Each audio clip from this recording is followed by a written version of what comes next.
Okay guys, so I just cleaned a bunch of stuff. What I need to do is I need to...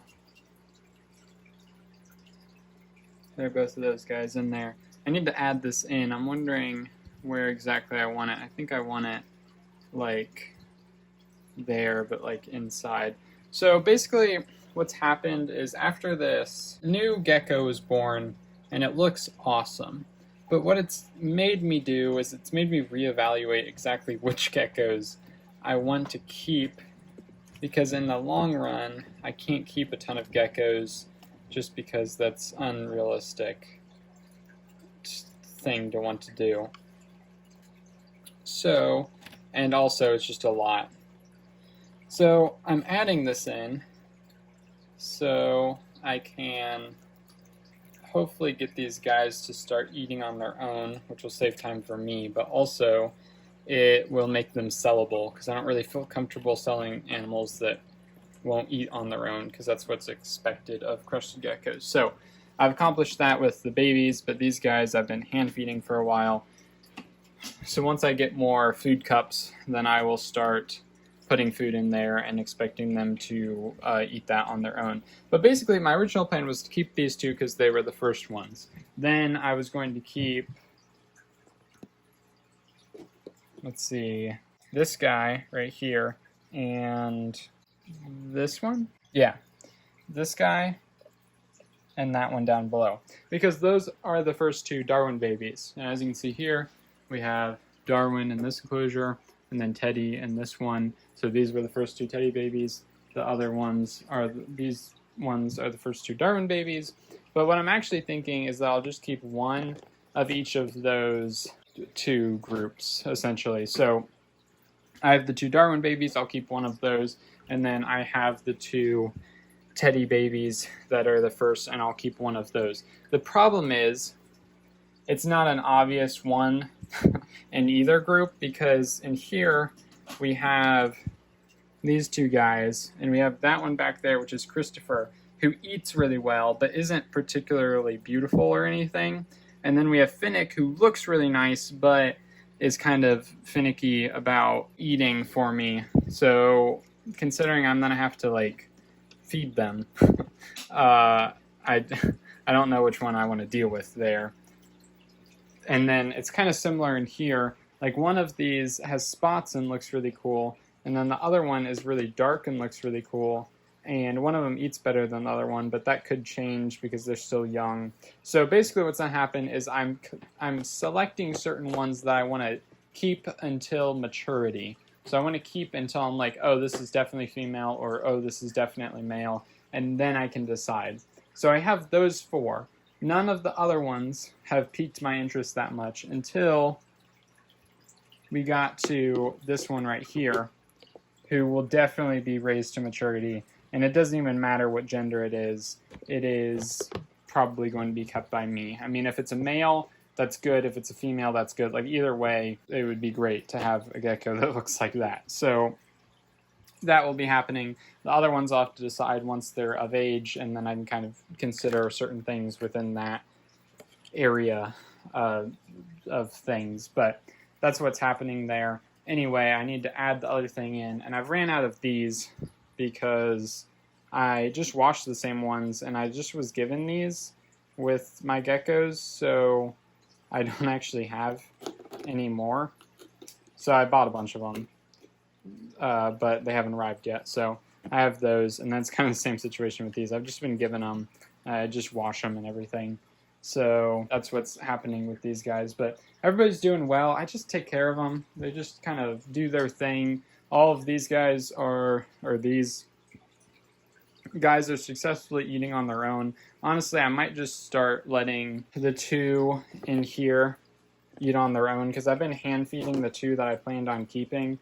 But I feel like it might be easier if I just let them figure it out on their own, because I know they'll grow and do well. They just might grow a little bit slower. That's not the biggest problem, and it'll save me time. So my goal is to get as many geckos as I can to be eating properly on their own. So I'm trying to get these guys to do that, or I will try to get these guys to do that. But for now, they're not even what takes my time. It's cleaning all of these enclosures and feeding all the babies now. So I really like how Pam, I can rely on her to eat well enough on her own, and I want to try to do that with my other geckos that I have. So it's kind of what's going on right now. But I really have to evaluate things because I have 4 adult crested geckos and I want to keep all of them. And then I have 4 enclosures that I could keep at least a pair in each of them, and I think that's kind of my plan. So I've had Teddy and Linus in here. They do pretty well together. And then I've actually moved Linus over here for the last couple of days since like Wednesday. He has been in here with Darwin to breed with Darwin. So there's Linus right there. I know there's saran wrap on the things to keep it nice and humid in here, but there he is. And he can breed with Darwin. I still have to build the proper doors for here. I'm hoping to get that done within the next couple of days, but we'll see what's going on. And then this enclosure, the door's not on yet, so I can't really have anything in here, but it will be able to have a pair in it. And then I have this enclosure for like juveniles, and then I have a 18 by 18 by 24 Exoterra that I'm going to be building a thing so the Exoterra can sit up here, and then this can sit under it, and then I can still have, you know, like 2 layers type of thing. And then I'm perfectly fine with keeping a pair in there. It's like 30-gallon sized terrarium, and I'd be perfectly fine with keeping a pair in there. And then even with these tanks, I could potentially keep like groups of 3 if I really wanted to, but that'll all kind of just depend on the ones that I raise up and what gender they are, because if they're female, then it won't really be an issue. But if I get like 5 males, then I'm not going to want to keep very many males at all. So at that point, it's just kind of like not something. I hope to have more females than males when I'm raising them up, because females are a lot more useful when it comes to breeding, at least. So I know I kind of talked about the results of this video in the end of the last video, but I still thought it was interesting to look at my thought process back then, and also it's still just an update on how the babies are doing and how I was kind of dealing with having tons of baby crested geckos all of a sudden. So that's kind of how the planning was then, and it's actually worked out really well in the future, so that's really great to see. But speaking of having Linus in with Darwin, first of all, I didn't think they mated because Darwin still produced babies that were dark after that, but they did. And now I'm getting Darwin Linus babies. So that's really interesting, and they don't look how you'd expect whatsoever, which is super weird. But I wanted to show a clip because while he was in her enclosure, I got him to eat dubia roaches for the very first time. I just got Linus to eat 2 dubia roaches.